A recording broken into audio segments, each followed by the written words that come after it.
परंतु जिनके लिए लगाई वो शायद नहीं समझ पाए, और जिनका विरोध में खड़े रहे वो पूरे के पूरे समझे और साहिब की शिष्य हो गए।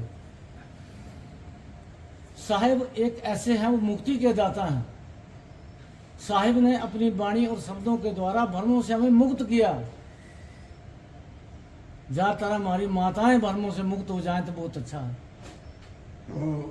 सतगुरु के सामने अपनी साखी में लिखा, पत्थर पूजे हरि मिले तो मैं पूजूं पहाड़, ताते चक्की भरी जो पीस खाए संसार।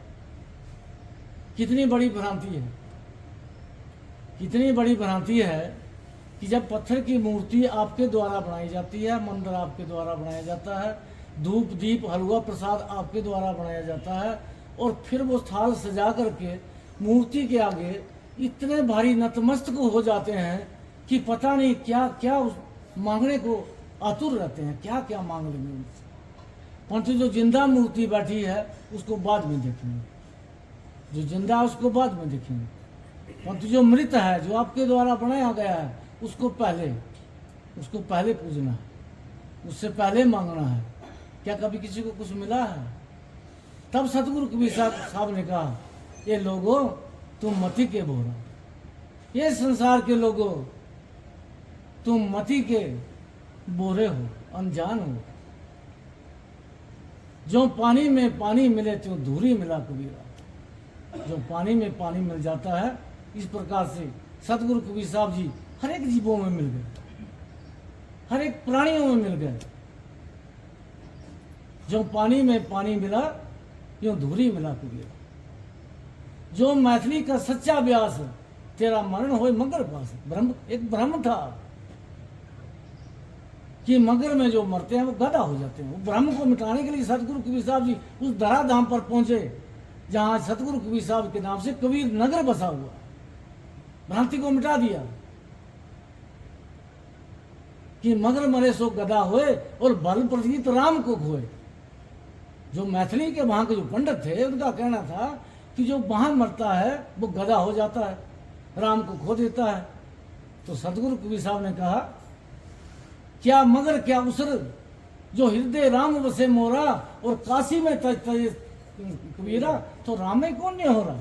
बोले काशी में जो मर रहे हैं उनको राम देख रहा है, और मगर में जो मरेगा वो गधा हो जाएगा, उनको कोई देख रहा है। तो ऐसा नहीं है। सतगुरु कबीर साहब जी एक मुक्ति के दाता रहे हैं। उन्हें हर एक चीज से मुक्त किया आपको।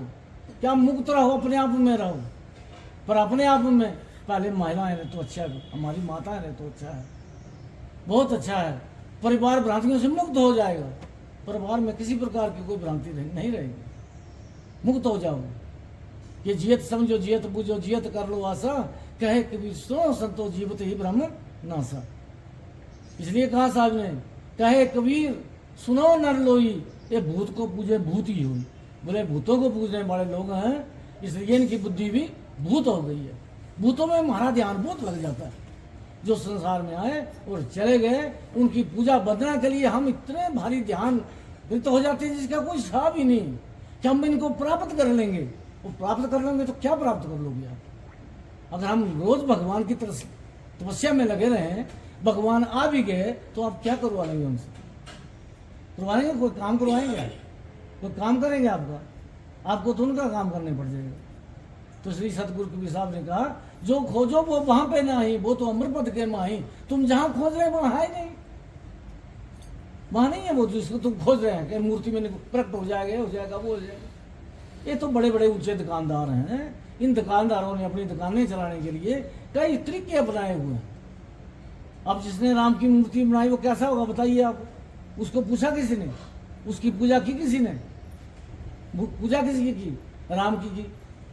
तो राम का बाप दशरथ भी तो था। वो कौन था? राम का जो बाप था, उसका जो दशरथ था, उसका स्थान कहाँ है? सोचना चाहिए हमें।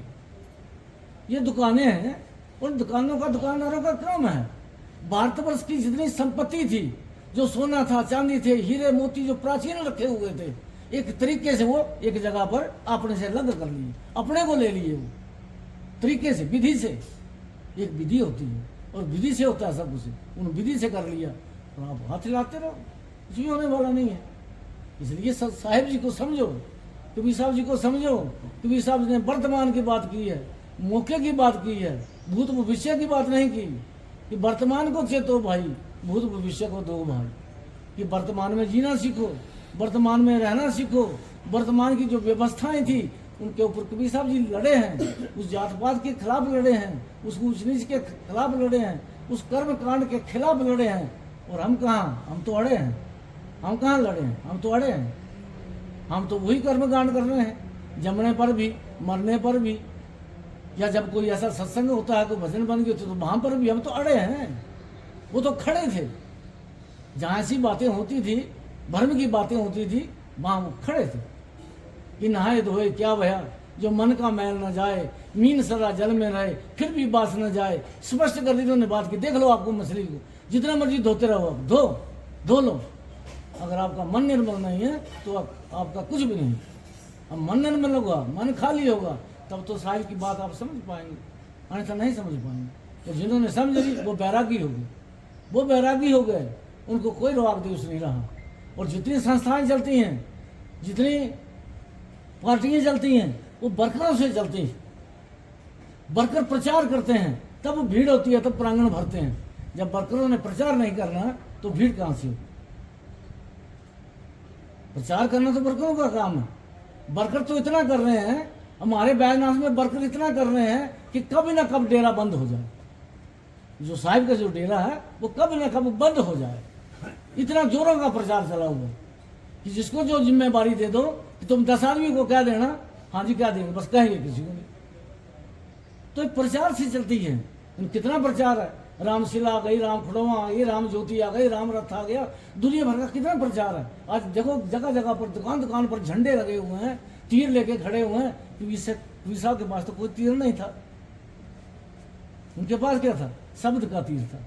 सतगुरु मेरा सुरमा और भर भर मारे तीर, बादल बरसे प्रेम के और भीगा सकर शरीर। तो उनके पास कौन सा तीर था?